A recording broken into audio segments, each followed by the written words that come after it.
So I was going to start off with our main lesson for the day, some of which you've seen before, and I'll go quickly, and some of which you haven't seen before, and I'll go slowly. But before I go very far, let me just bring up one slide and talk about it. So this slide you've seen before. I won't bring it up to full screen yet. And it's your basic two-headed diagram, right? One, in this case, cars reads marginal cost of abatement going from right to left. The other, power plants, reads marginal cost of abatement going from left to right. Any point on the axis here, let's take this point at 15.4 for cars on the top axis, right? Any point like that corresponds to an allocation of the total amount of abatement, which is in this case 22.1 million tons, between the two types.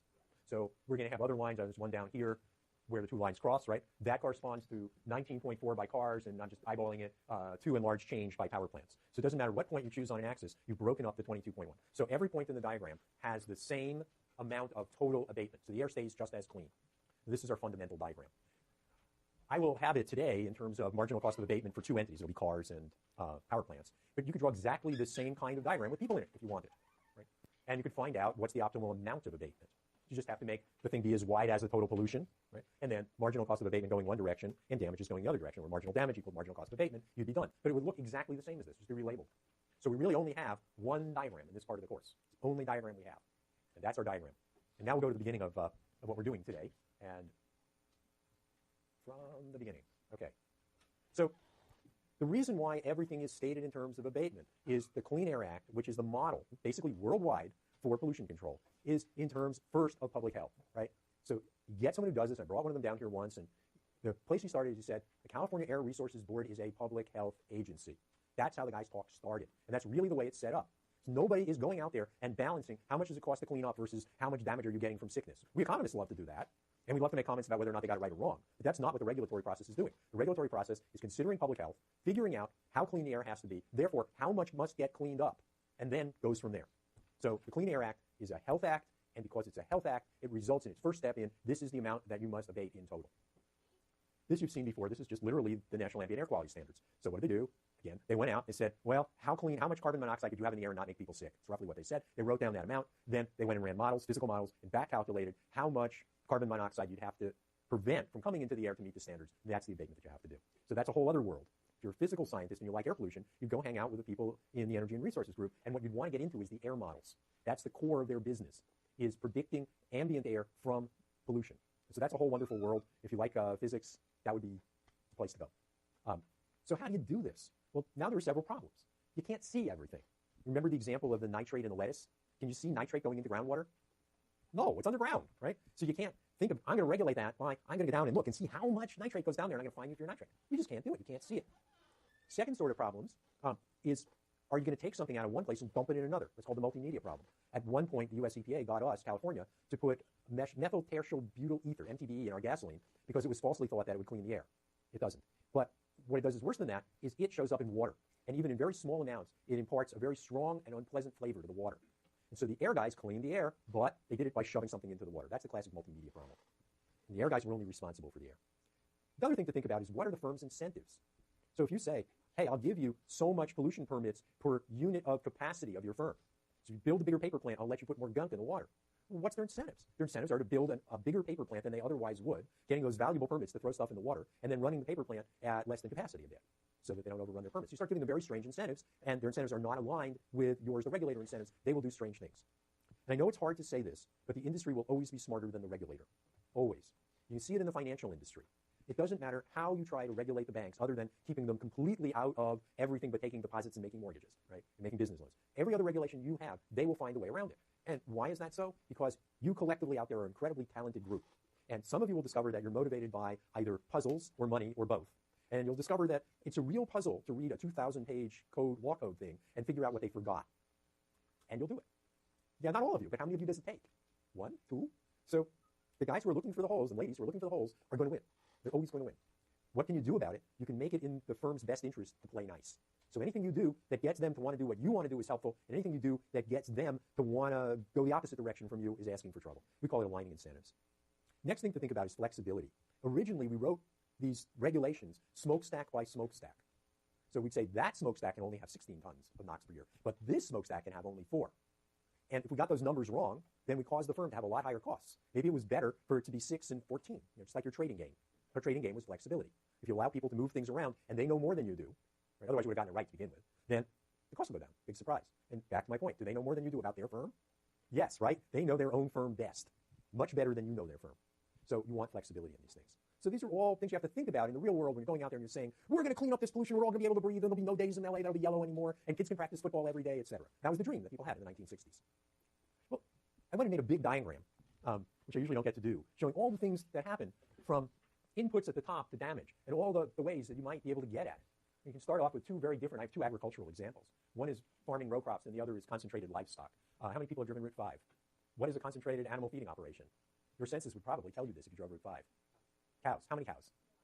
Bunch. Tens of thousands? Can you smell it? Yes. Okay. That's a concentrated animal feeding operation. Basically, it's now treated as if it were a factory. It's not treated as agriculture. So on the right, I have an agricultural factory. On the left, I have row crops. Both cases, they're inputs to production. Concentrated animal feeding operations feed their animals corn and soybeans and 15, 16 other things. What? No more. Yeah, we used to do that. We're not big on other animals anymore. It causes trouble. You still do it for pigs? I don't know what we're doing for pigs. We feed them Paline. I don't know how good Paline is for you or whether or not it survives. But if it did, maybe that our fat problem would all go away. All these humans would have more muscle and less fat, because that's what it does to the pigs. At any rate, yeah, there's feeding operations. It's an industrial process. And it's very highly optimized. Very highly optimized. I saw a dairy farm that had 2,000 cows milking, which is not that much anymore. And I was talking to a guy, I said, well, how do you decide what to feed? And he said, oh, so what we do is we look around to see what's available for cheap, like almond hulls. And if we can get it, we'll buy it. I said, and then? He said, and then our computer takes the list of things we can buy and finds the least cost arrangement of them that produces the nutritional guidelines we're supposed to have. And it does it in essentially real time. And then it radios that to the truck. And the truck picks up and weighs the right amount of each of these 16, 17 things, and then it grinds them up as it goes over to the cows and puts them out. And I was interested in ammonia at that point from the dairy cattle or from CAFO. And I asked, well, what can you do about that? And he said, actually, you can control that. He says, it depends upon how much extra nitrogen you put in your feed. So if you over-protein your feed, then you'll get more aromatics out of it. And so actually, you do control it at the feed end. So that's an unlikely example of where you can change your pollution at the very input end of the thing. And that's true, obviously, in our farming example for lettuce, right? Because you could control how much water went down to the ground, polluted water went down to the ground, by controlling how much nitrogen and how much water you put on your farm. So that was entirely controllable at the input end, and probably not controllable anywhere else. Then you have production processes. How do you mix these things up? Well, when you take a power plant, how you mix them up is a big part of the deal. Take a coal-fired power plant, and you basically have two choices. You can set the dial to hot, in which case you get better output, more heat per coal, but you get more NOx per coal. Or you can set it to cool, you give up a little bit of the heat that you would have gotten out, you burn it as efficiently, but you give up a lot of NOx. So that's a change in process. That's another way to get at things. If you don't do it those two ways, then you're left with cleaning it up at the source. Right? So it's just clean up at source. For a power plant, you could build a selective catalytic reduction unit for $200 million and take out most of what was in the stack. That would be an example of cleaning it up. For pigs, I saw an operation where pigs, by the way, pigs are really smart. Pigs would go over as a barn. It was built a little bit on a slope, and on the edge of the pig pens, there's a gutter. The pigs would go over to the gutter, and that's where they would put their manure. And then every 4 hours, water would come down and flush the gutters. And they would take it into a pond, and the pond had a tarp over it, and the methane that came off the pond got run through a gas engine and made electricity. Right? That was an inventive way of cleaning up after the fact. You couldn't really convince the pig to do much else, so that was it. The other great part, by the way, is the pigs could take showers. There's a shower, you know what a lab shower looks like, yeah? So put in a bunch of lab showers. The pigs would walk over them, put their paw on the circular thing, pull it down, and take a shower. So pigs really were very smart. I'm not sure about the humans, but the pigs were really smart. So whatever you haven't avoided, right? Pollution prevention is the name of the game. Let's just be clear about that. You ever seen the ads of the chemical industry about how much they cleaned up? Anyone ever see those ads?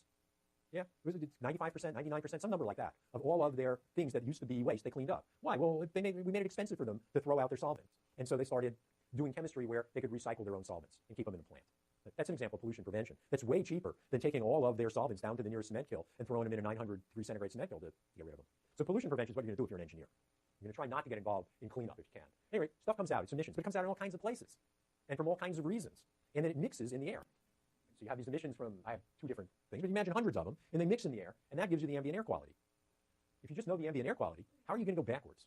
You're going to get a smart engineer, right? They're going to run an air model, and they're going to try to reverse engineer going back from this to the emissions by plant to what these guys did to get there. Is this easy? No. Think of the San Joaquin Valley. That should be pretty good, right? It's a deep valley. Well, sometimes there are internal winds in the valley that mix the whole valley, and sometimes there are not. So some days the air in Bakersfield can be terrible, and it can be local. Some days the air in Bakersfield can be terrible, it can be blown in there, not local.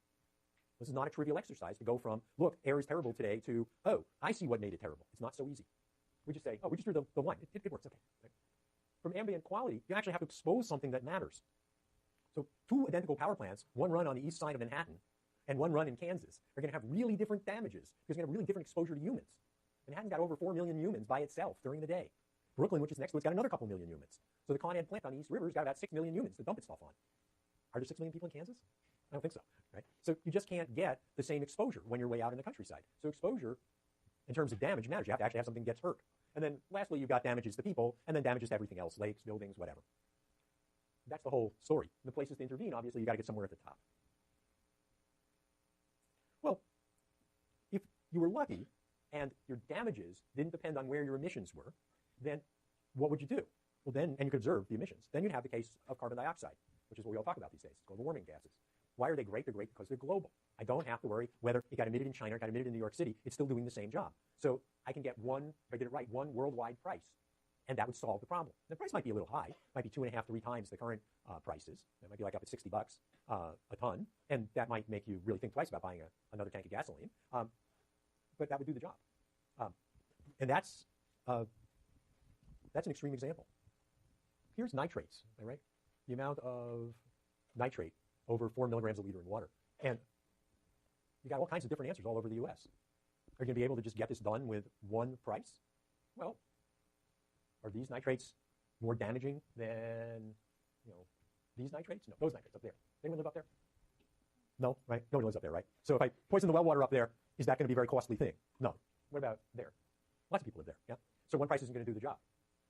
Plus, how the nitrates get there is different in all those places. So the marginal cost of abatement in all those places are different. There's no trading. I mean, poisoning someone here, you can't just sort of trade it over to there, right? There's no way to do it. It's not like CO2, it doesn't run around. You're going to have to regulate each one of these places. The regulations in each one of these places is going to be different. This is not a fun job. Here's my friend Meredith's example, which is really about who should do the cleaning up.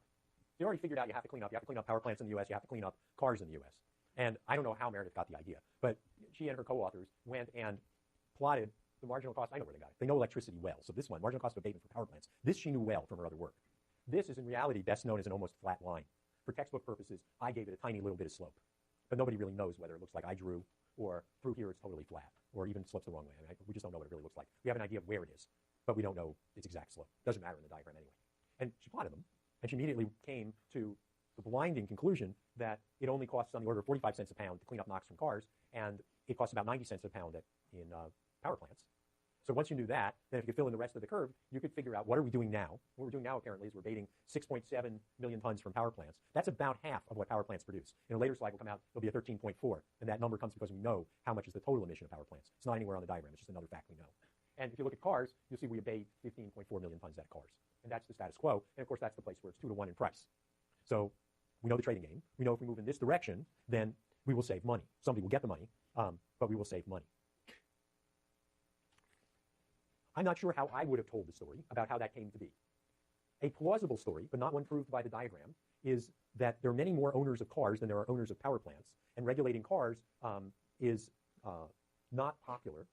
And so a political system would steer itself around regulating cars as much as it could. That's the story Meredith tells, and that may be right. I'm not sure.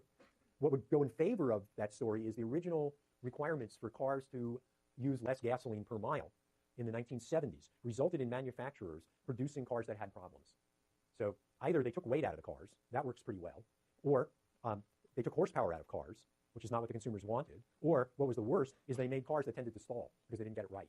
And so people who were there, remembered the original standards called CAFE standards, and they did not remember them with fondness. And that would back up the story that was political. You don't want to push on the cars because look what happened last time. You got all those people mad at you. But I could tell the same story by just pointing out how uncoordinated the system is. You have the US EPA trying to regulate automobiles. You have the state of California also regulating automobiles. And you have all the other states following EPA or California and regulating their local polluters or local point sources like power plants. Well, that's not a great deal of coordination. So why would you expect that what was right for California or was right for the rest of the United States would come out to the right answer for all those other states? They all have different